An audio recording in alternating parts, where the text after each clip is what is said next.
I'm sorry, I meant 3 in 10 U.S. Adults have used ever in their lifetime online dating site, and it says the study concludes 11% have done so in the past year.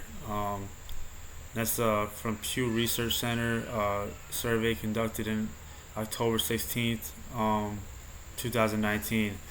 For some Americans, these platforms have been instrumental in forging meaningful connections. 12% say they have married or been in a committed relationship with someone they first met through a dating site or an app. So, all in all, about a quarter of Americans say they have never gone on a date with someone they first met through a dating site. So 25% of all Americans, according to Anderson, Vogels, and Turner, published in 2020, state they have actually had a date based off of interconnection from online applications or communications, which was unheard of, just 25 years ago, really. In 2013, 11% of U.S. adults said they've used this dating site or app,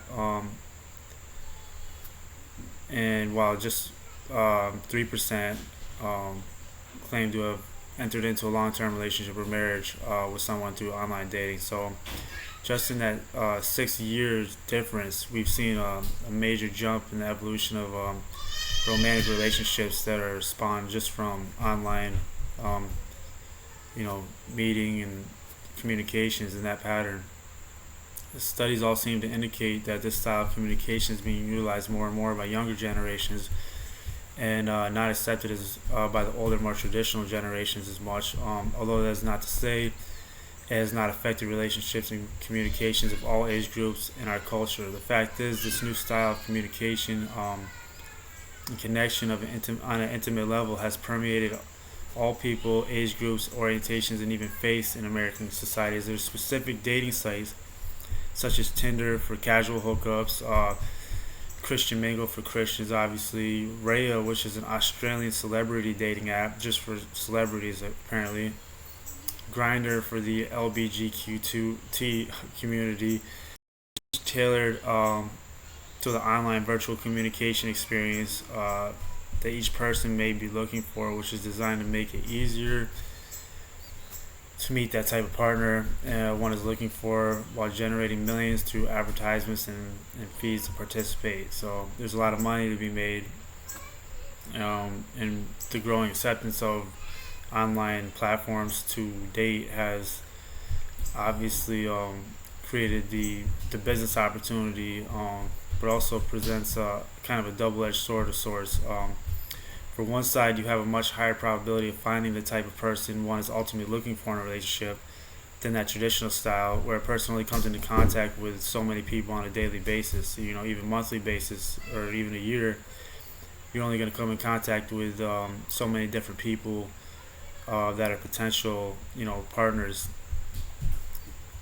but thus significantly limited in such sense to finding that potential mate. Thus, the online dating method presents a great opportunity to meet and start relationships with people that would likely never have met without such a new and growing style pattern of communication, as it's accepted in American culture.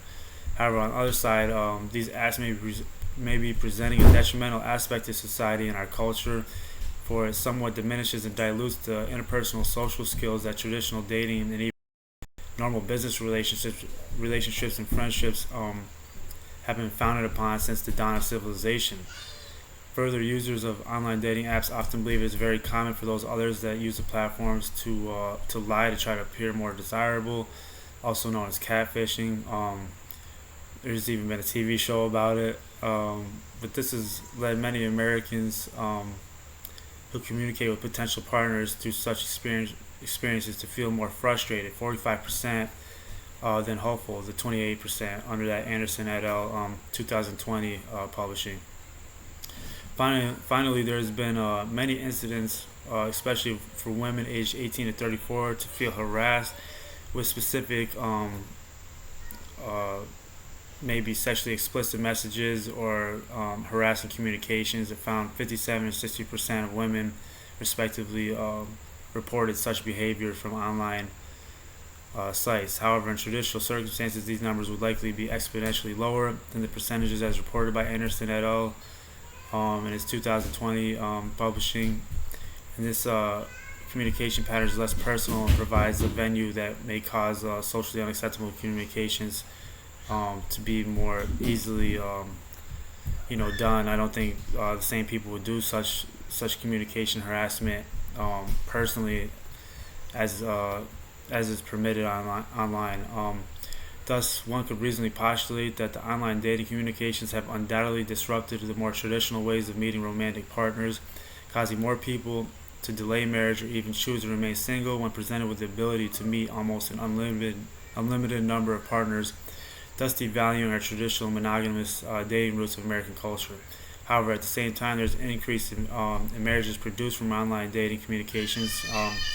It's in double-digit percentages from these communication styles, thus signifying some evidence that is beneficial to modern society and the busyness and the pace of modern culture.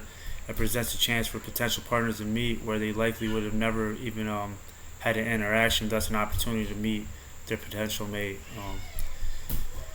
Thank you so much for listening. That was just my postulation on our society's changing standards of communications from an online perspective. Thank you.